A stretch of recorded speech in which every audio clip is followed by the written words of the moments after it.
Um outro recurso que eu tenho é o Align Items, né? Então, nós vamos ver aqui na documentação, né? Que nós vimos aqui o Justify Content, né?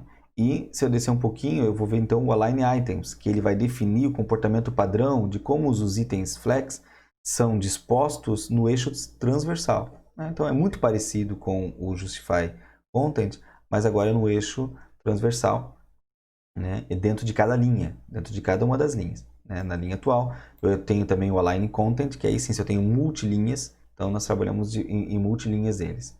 Então, nós vamos dar uma olhada neste exemplo, abrindo aqui um Align Items, HTML aqui nesse arquivo, né?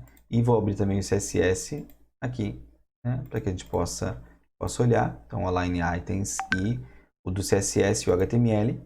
E agora vou abrir também esse mesmo exemplo aqui, né? Trocando Justify por Align Items. Nós temos esse exemplo. Então veja, por padrão, né? Agora aqui nesse exemplo eu mudei um pouquinho, né? O container, o item também vou precisar fazer uma altura dele para que a gente possa entender um pouco mais como ele vai funcionar, né? Mas veja só, por padrão, quando eu coloco um elemento, né? Veja como tem um texto aqui que escreveu muito, né? Teste do item, agora mesmo ele foi ocupando um monte de linhas, né? Aqui a gente colocou um container, então o container tem um display flex, ele fez o elemento dar um jeito de caber ali dentro, né? Ele deu o item igual a 1, ou seja, o elemento vai crescer o máximo que ele precisa, né? Para ocupar aqui essa tela, né? E olha o que aconteceu. Como esse terceiro elemento aqui ele é muito grande, todos os outros, então, vão ocupar da mesma forma, vão esticar, né?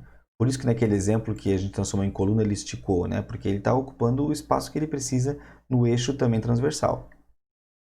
O que eu posso... E por padrão é assim, é stretch. Por padrão, o display dele é stretch. Veja que se eu tirar esse stretch aqui, align items, e comentar, não vai mudar nada aqui o resultado. É o mesmo. Esse já é o comportamento padrão. Então, no eixo principal ele ocupa sempre, no eixo transversal ele sempre vai ocupar tudo. Agora eu também posso alinhar esses elementos no início, né? Então, o align items no início, então ele vai colocar lá no início, né? Todos eles no início. Veja que esse primeiro elemento aqui tem um espacinho, por quê? Porque eu coloquei que o item, o primeiro filho, tem um padding de 20, né? Para dar esse paddingzinho aqui, ó, só para que a gente possa ver esse comportamento dele aqui, ó, né? Ele colocou um padding top aqui de 20, para que a gente possa ver. Então esse é o primeiro recurso. Eu também poderia colocar o segundo aqui, está no Flex End, né? Então ele colocou para baixo, também com um topo aqui de 20, né? Outra forma que eu tenho é no centro, então eu quero centralizar ele aqui. E outra forma que eu tenho é baseline, isso aqui é importante, né, para nós, porque ele vai alinhar pela linha base do primeiro elemento aqui, né, da primeira linha. Então ele vai alinhar aqui, ó, neste elemento. Se eu tivesse uma fonte aqui maior, ele ia pegar pela partezinha de baixo aqui, então, né, do elemento.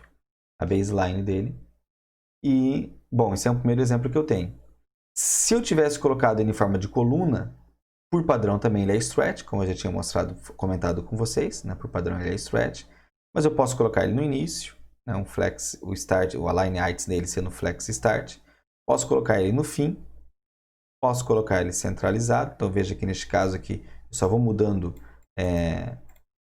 esse atributo classe, né? Vou colocando mais um, flex start ou flex end, que são esses que nós já programamos aqui na lateral, né? O align items dele é flex end ou é flex start, né? Ele pode ser centralizado ou também ele pode ser a baseline, né? Então ele vai ocupar bem aqui, vai colocar na linha principal dele aqui, né? Ele vai colocar por aqui, né? E aqui eu tenho um outro exemplo que eu coloquei, né? Que também é baseado lá no Origami. Então eu tenho um container e tem um alinhamento central. E o alinhamento central, olha só que interessante. Ele tem uma altura de 400 pixels. Como ele está dentro de um container, a gente sabe que a largura também está de 400 pixels, está definido aqui em cima, né? Então tem uma 420, é um pouquinho maior, né? 420 pixels. Tem uma altura de 400 pixels. Eu estou falando que o meu content, Justify Content, ele é centralizado. Então no meu eixo principal, que nesse caso é a linha, ele está centralizado bem no meio. E no eixo transversal, né?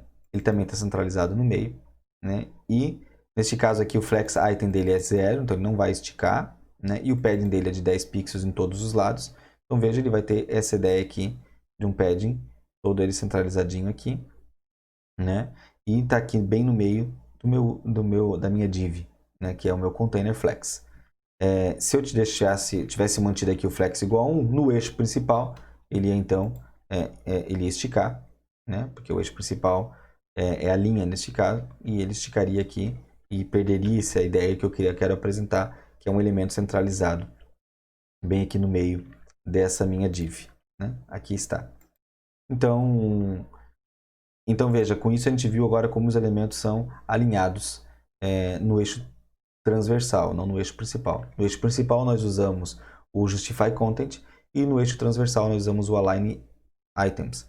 Nós vamos ver também agora que o Align Content, caso eu tenha mais que uma linha no meu eixo transversal. Nós vamos ver isso no próximo vídeo.